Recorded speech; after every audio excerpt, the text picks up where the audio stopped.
اور اللہ نے بنی اسرائیل سے اقرار لیا تھا اور ان میں ہم نے 12 سردار مقرر کیے تھے، اور اللہ نے فرمایا کہ میں تمہارے ساتھ ہوں اگر تم نماز پڑھتے اور زکوٰۃ دیتے رہو گے اور میرے پیغمبروں پر ایمان رکھو گے اور ان کی مدد کرتے رہو گے اور اللہ کو قرض حسن دو گے تو میں تم سے تمہارے گناہ دور کر دوں گا اور تم کو بہشتوں میں داخل کروں گا جن کے نیچے نہریں بہہ رہی ہیں۔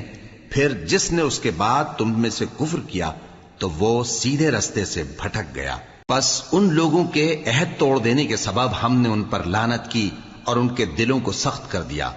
یہ لوگ کلمات کتاب کو اپنے مقامات سے بدل دیتے ہیں اور جن باتوں کی ان کو نصیحت کی گئی تھی ان کا بھی ایک حصہ فراموش کر بیٹھے، اور تھوڑے آدمیوں کے سوا ہمیشہ تم ان کی ایک نہ ایک خیانت کی خبر پاتے رہتے ہو، سو انہیں معاف رکھو اور ان سے درگزر کرو۔ اللہ احسان کرنے والوں کو دوست رکھتا ہے۔ اور جو لوگ کہتے ہیں کہ ہم نصارہ ہیں، ہم نے ان سے بھی عہد لیا تھا، مگر انہوں نے بھی اس نصیحت کا جو ان کو کی گئی تھی ایک حصہ فراموش کر دیا، تو ہم نے ان میں قیامت تک کے لیے دشمنی اور کینہ ڈال دیا، اور جو کچھ وہ کرتے رہے اللہ عنقریب ان کو اس سے آگاہ کر دے گا۔ اے اہل کتاب، تمہارے پاس ہمارے پیغمبر آخر الزماں آ گئے ہیں کہ جو کچھ تم کتاب الہی میں سے چھپاتے تھے وہ اس میں سے بہت کچھ تمہیں کھول کھول کر بتا دیتی ہیں اور تمہارے بہت سے قصور معاف کر دیتی ہیں۔ بے شک تمہارے پاس اللہ کی طرف سے نور اور روشن کتاب آ چکی ہے جس سے اللہ اپنی رضا پر چلنے والوں کو سلامتی کے رستے دکھاتا ہے اور اپنے حکم سے انہیں اندھیروں سے نکال کر روشنی کی طرف لے جاتا اور ان کو سیدھے رستے پر چلاتا ہے۔ جو لوگ کہتے ہیں کہ اللہ جو ہے وہی مسیح ابن مریم ہے وہ بے شک کافر ہیں۔ ان سے کہہ دو کہ اگر اللہ عیسیٰ ابن مریم کو اور ان کی والدہ کو اور جتنے لوگ زمین میں ہیں سب کو ہلاک کرنا چاہے تو اس کے آگے کس کی پیش چل سکتی ہے؟ اور آسمان اور زمین اور جو کچھ ان دونوں کے درمیان ہے سب پر اللہ ہی کی حکومت ہے۔ وہ جو چاہتا ہے پیدا کرتا ہے اور اللہ ہر چیز پر پورا قادر ہے۔ اور یہود اور نصارہ کہتے ہیں کہ ہم اللہ کے بیٹے اور اس کے پیارے ہیں۔ کہو کہ پھر وہ تمہارے گناہوں کے سبب تمہیں عذاب کیوں دیتا ہے؟ نہیں، بلکہ تم اس کی مخلوقات میں دوسروں کی طرح کے انسان ہو، وہ جسے چاہے بخشے اور جسے چاہے عذاب دے۔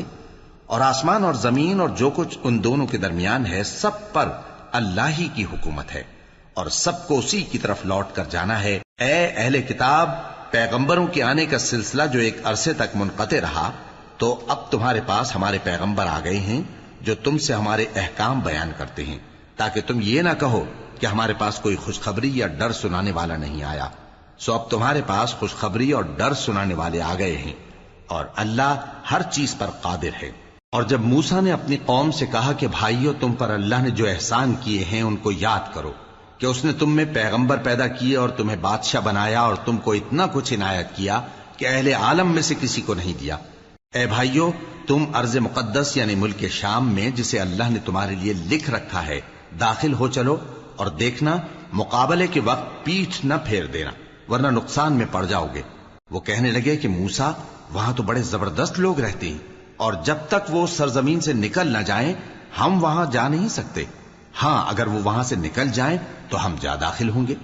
جو لوگ اللہ سے ڈرتے تھے ان میں سے 2 شخص جن پر اللہ کی عنایت تھی کہنے لگے کہ ان لوگوں پر دروازے کے رستے سے حملہ کر دو، پھر جب تم دروازے میں داخل ہو گئے تو فتح تمہاری ہے، اور اللہ ہی پر بھروسہ رکھو اگر تم واقعی ایمان والے ہو۔ وہ بولے کہ موسیٰ، جب تک وہ لوگ وہاں ہیں ہم کبھی وہاں نہیں جانے کے، اگر لڑنا ہی ضرور ہے تو تم اور تمہارا رب دونوں جاؤ اور لڑو، ہم تو یہیں بیٹھے رہیں گے۔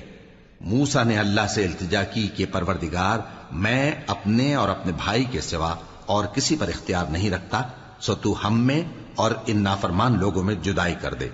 اللہ نے فرمایا کہ وہ ملک ان پر 40 برس تک کے لیے حرام کر دیا گیا کہ وہاں جانے نہ پائیں گے۔ یہ اسی علاقے میں جہاں اب ہیں سرگرداں پھرتے رہیں گے، تو ان نافرمان لوگوں کے حال پر افسوس نہ کرو۔ اور اے نبی، ان کو آدم کے 2 بیٹوں حابیل اور قابیل کے حالات جو بالکل سچے ہیں پڑھ کر سنا دو کہ جب ان دونوں نے بارگاہ الہی میں ایک ایک نیاز پیش کی تو ایک کی نیاز تو قبول ہو گئی اور دوسرے کی قبول نہ ہوئی۔ تب قابیل حابیل سے کہنے لگا کہ میں تجھے قتل کر دوں گا۔ اس نے کہا کہ اللہ پرہیزگاروں ہی کی نیاز قبول فرمایا کرتا ہے۔